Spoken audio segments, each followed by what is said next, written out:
Bon, désormais, tout ce que je mange, je vais payer, je vais l'inverser soit dans les crypto-monnaies ou soit dans les stocks.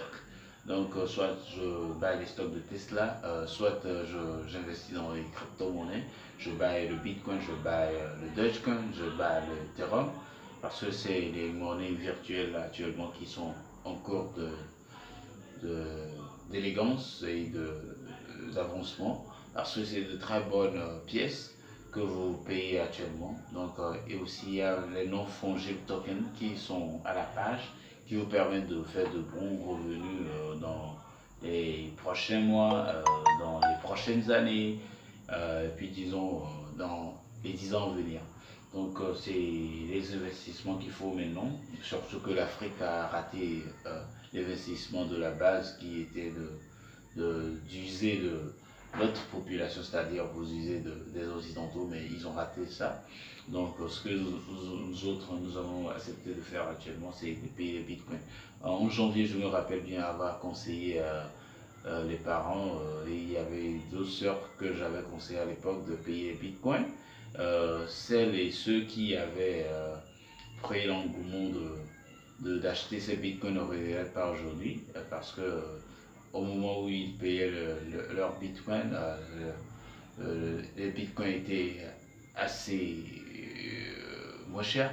Donc c'est ce qui faisait que ils ne regrettent pas aujourd'hui, peu importe la déflation qu'il y a actuellement. Les news les signale tout cela, mais ça ne les gêne pas. Ils peuvent toujours vendre le bitcoin et faire des bénéfices. Donc je dis que d'inverser dans telles choses, les crypto-monnaies, les nouvelles moyens d'investissement, à part les moyens d'investissement frauduleux dont les grands journaux n'en ont pas en parler. Donc il faut savoir que c'est moyens d'investissement, c'est du fraude. Ils vont essayer de vous tourner dans la farine et puis ils vont vous arnaquer. Donc il y a aussi de ces cas-là, mais je ne vous conseille pas d'aller dans ce sens-là. Il faut investir dans des choses réelles, des choses qui sont palpables. Le bitcoin et les crypto-monnaies, c'est quoi en fait? C'est une forme d'échange de monnaie que les banques aussi sont en train de faire. Et actuellement, il y a les bitcoins qui ont diminué un peu, mais vous savez quoi?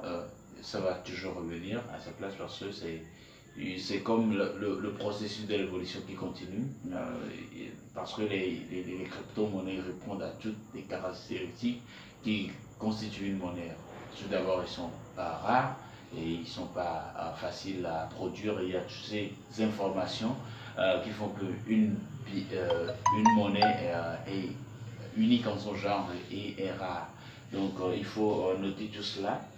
Donc il faut considérer que les crypto-monnaies sont les meilleures monnaies qui existent actuellement. C'est mieux que le franc CFA, c'est mieux que le dollar, c'est mieux que l'euro et tout cela. Tout ce qui peut exister comme monnaie, il faut comprendre que les crypto-monnaies sont les meilleures monnaies actuellement. Donc c'est une chaîne de transformation. Il n'y a pas une banque centrale qui gère tout cela. Donc c'est pas dans la main d'une seule personne, mais c'est dans la main de la masse. Tout le monde peut contrôler ça. Donc il ne faut pas que personne vous dissuade en vous disant que les crypto-monnaies ne sont pas bonnes. Il faut que personne ne vous dissuade sur ça. Les crypto-monnaies, c'est de très très bonnes monnaies. Il faut payer ça quand vous allez faire des transactions sur les Coinbase, les Kraken et autres là. Vous verrez qu'il n'y a pas de prélèvement arbitraire comme les gouvernements le font pour s'enrichir. C'est des personnes derrière ce gouvernement.